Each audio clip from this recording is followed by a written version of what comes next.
Several days ago I came into possession of a camera while exploring the forest our town shares with Cornwall.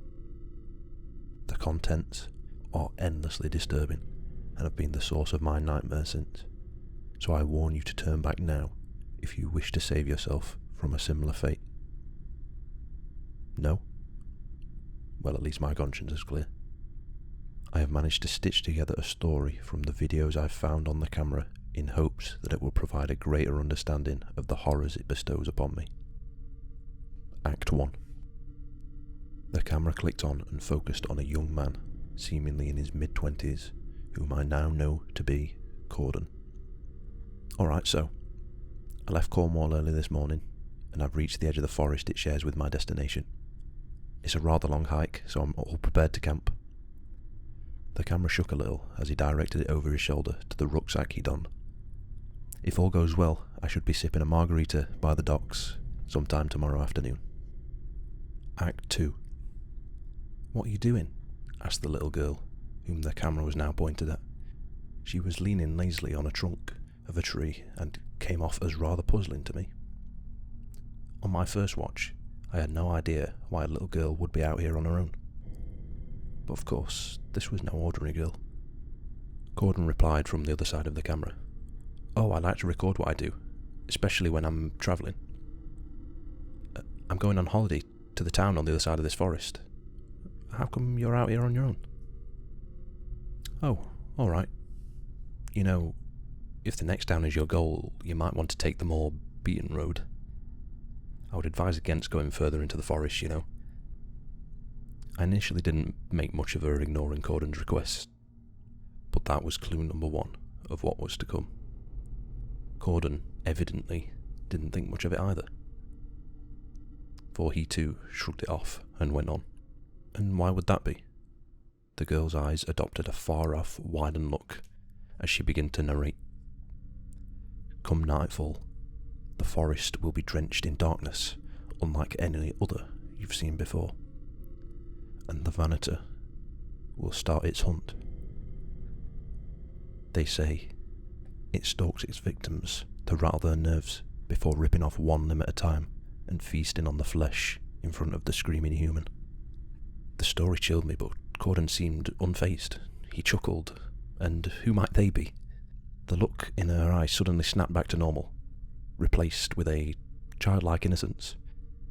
You know, people, old folk, people who've been around long enough to know this stuff. Corden laughed at her dismissively. If everyone's dead, they wouldn't have any way of knowing this stuff, now would they? Doesn't matter how long they've been around. The girl shrugged. Okay, your funeral, but you've been warned. Act 3.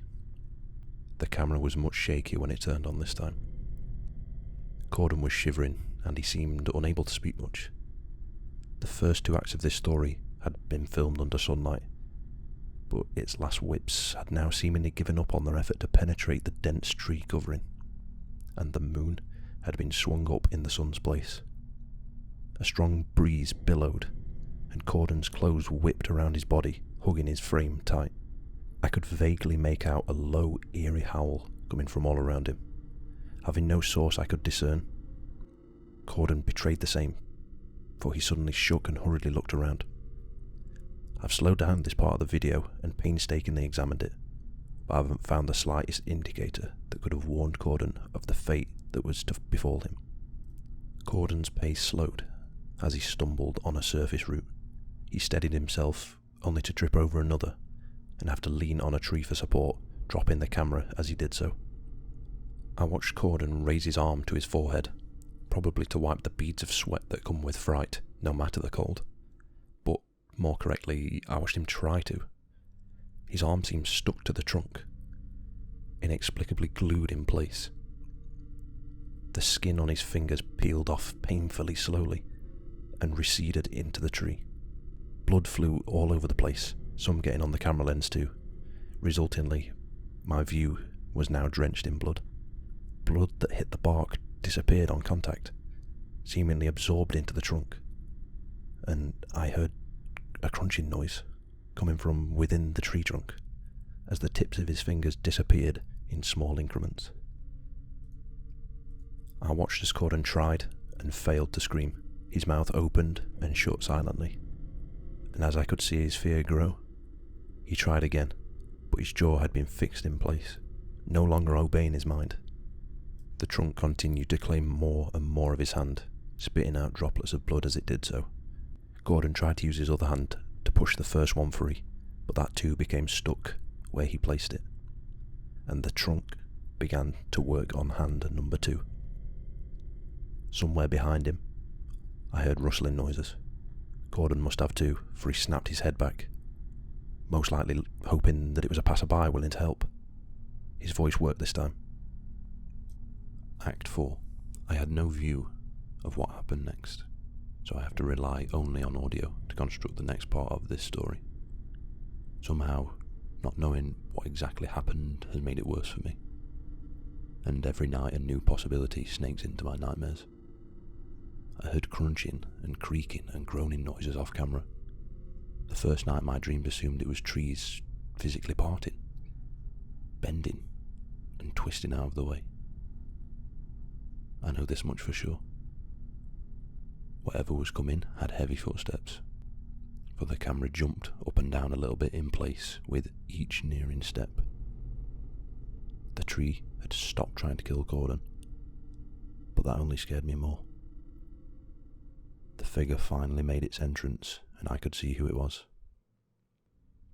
Hello, Gordon. You. Turns out you were right, Gordon.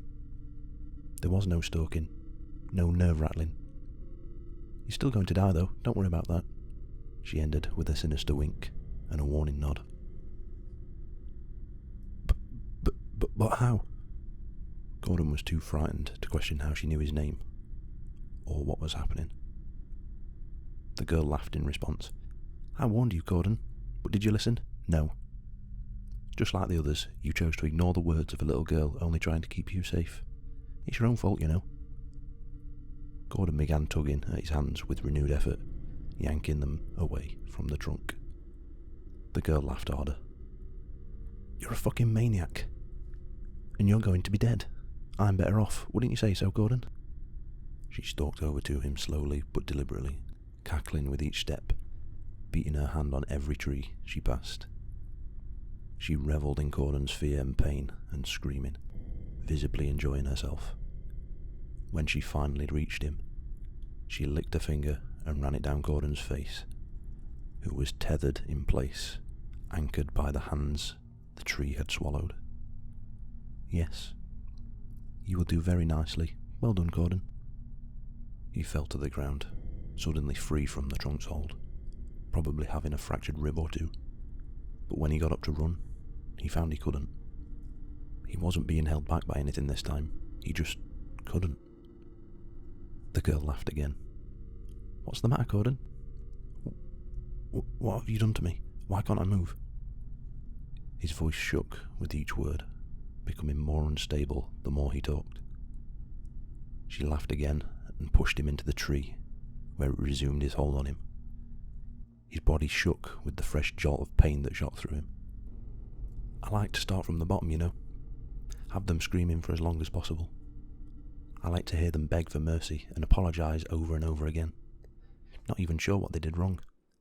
I like to see the cocktail of confusion and fear swirl in and out of their eyes. I like to see the fright drain out of them as they finally resign to their fate.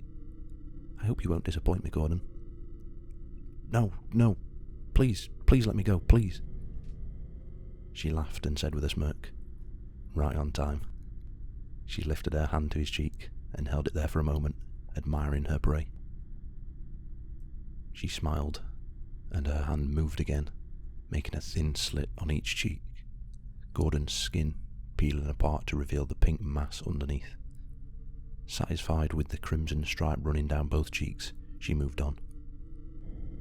The side of her hand made contact with Gordon's hip, and then went through it, slicing through his flesh while he screamed and begged, unable to move, unable to do anything but wail.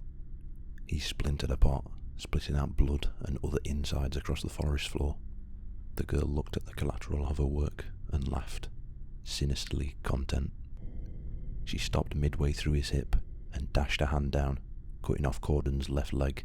He let out a guttural scream, much to the girl's amusement, as she sat down in front of him and began to work on the freshly severed limb.